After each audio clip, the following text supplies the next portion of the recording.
Our next dish is Emeril's Portuguese salt cod and chickpea salad.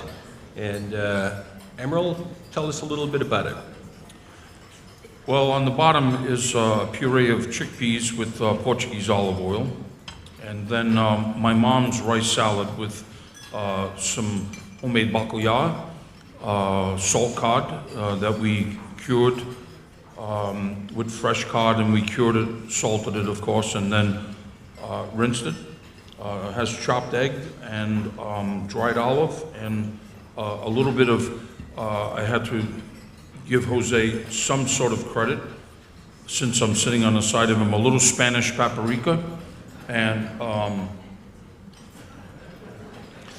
I hope you enjoy it. I mean, we like paprika so much in Spain, like we sniff it. I mean, it's like we love it. So thank you. So we have 2 white wines to match this dish.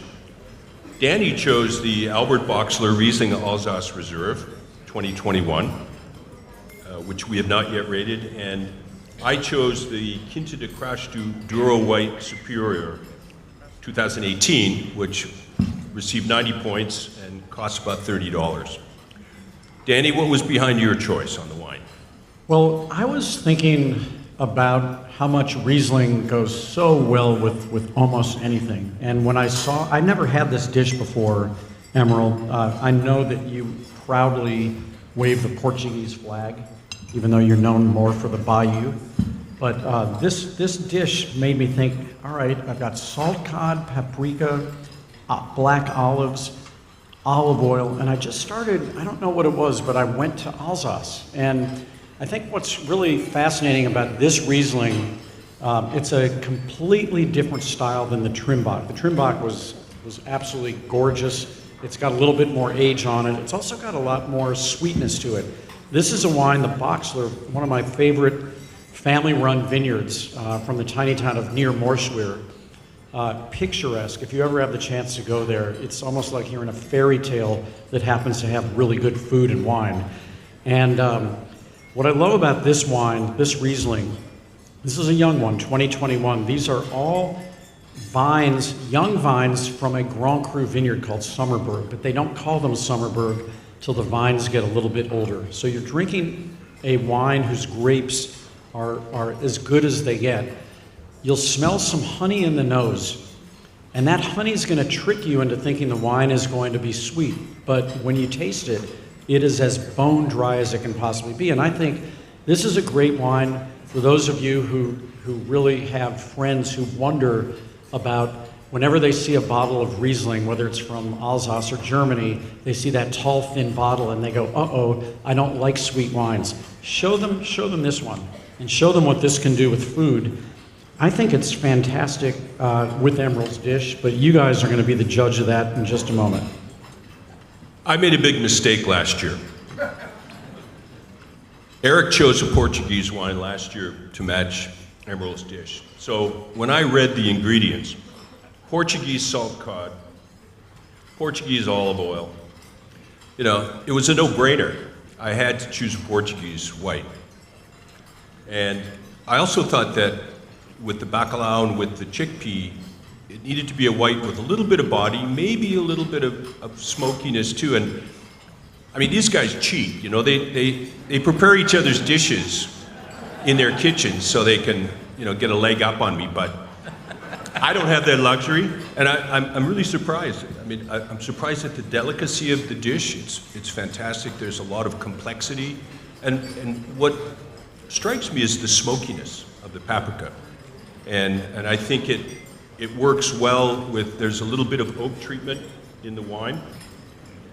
This wine comes from the Upper Douro, therefore Douro Superior.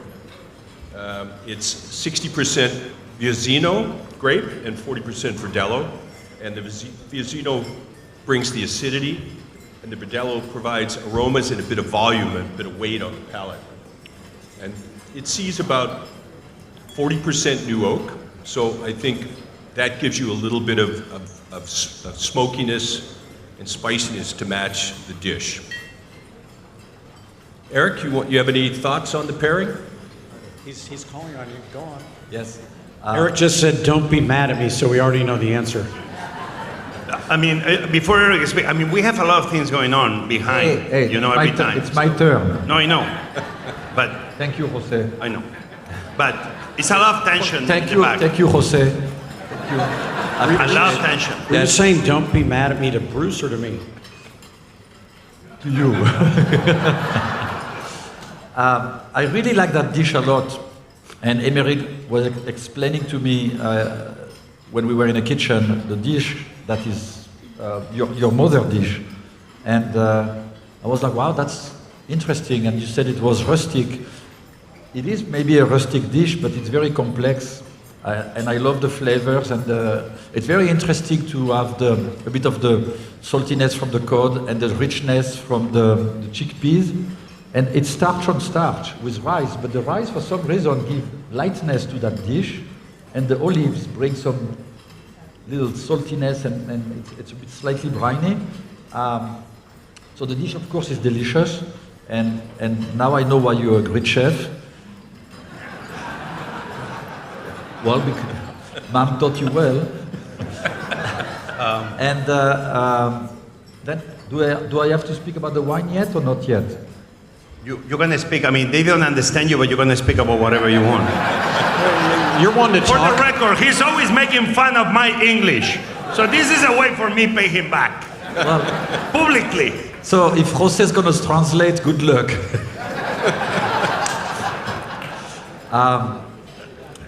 Both wines are very delicious and very interesting, and I enjoyed both of them. But I have to say, with this dish that is so complex and rich, you need a little bit of acidity to create a contrast, in my opinion, and to wake up your taste buds. And Bruce, I like your choice because of the acidity in the wine, but it's very close in between Danny's choice and the Riesling and Bruce. But I'm going for you, Bruce, this time, since you lost so badly previously. Thank you, Eric. I think it's very, very clear. Eric wants to keep that grand award going. So just please, we know that, but we'll get the popular vote very shortly. He wants to be invited next year. He's a Buddhist and he's looking for peaceful resolutions all the time, which is good. It's good. That was definitely the right answer, Eric. What you don't say? Oh, you have an opinion. Go ahead. I have an opinion. Listen, I love Danny. I mean, this Albert Boxler is amazing. But you're not going to believe what I'm about to say. I think it's actually too clean and too precise for this dish. And I said before, I love Riesling. Like, where I am. But actually, what I love, you know, this Verdelho, in a way, is very similar to a grape I love, Verdejo, which I grew up with in Spain. I mean, this is Portugal. This is a dish that is Portuguese in essence, and sometimes it's very difficult to find a mismatch between a dish that in this place is from Portugal with a wine that is Portuguese. So I love this, again, the smokiness of this wine. I love how it goes with the roasted garlic. Bruce, I mean, I'm not doing it because I want to be invited again next year, but, and I hope this doesn't serve as a precedent. I go with your wine, but by a very narrow margin. Well, my glass is empty, so who's for Bruce's wine? Yeah. Wow. That's pretty impressive. Could we? Thank you. Excuse me. Could we please see the inverse of that? Could we Yes. please see votes for the Riesling? That's not bad. Hey. Yeah, that's a good showing. It's a beautiful wine, and I think, you know, Danny made an important point that Alsace doesn't get as much love as it should. They're terrific wines and they're terrific food wines.